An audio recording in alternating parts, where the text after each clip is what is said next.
Okay, derfor så har jeg taget en magnet og en papirklips, og så har vi fået papirklipsen til at blive tiltrukket af magneten.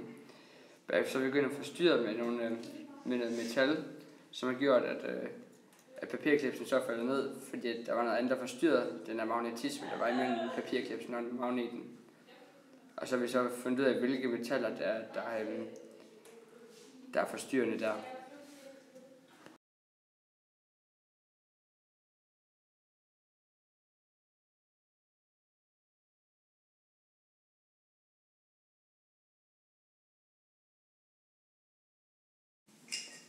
I det her forsøg har vi taget 2 stangmagneter og et drejestativ, hvor vi har undersøgt magnetisk tiltrækning og frastødning ved at sætte de 2 sydpoler sammen, eller de 2 nordpoler.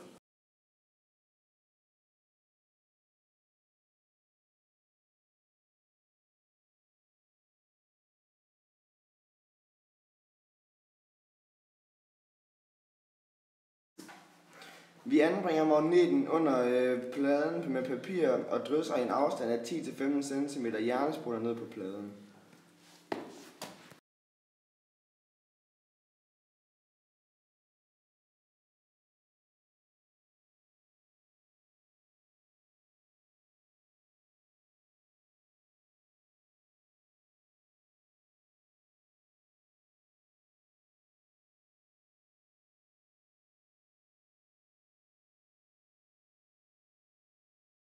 Jernspolerne samler sig på samme måde, som magneten ligger under papiret.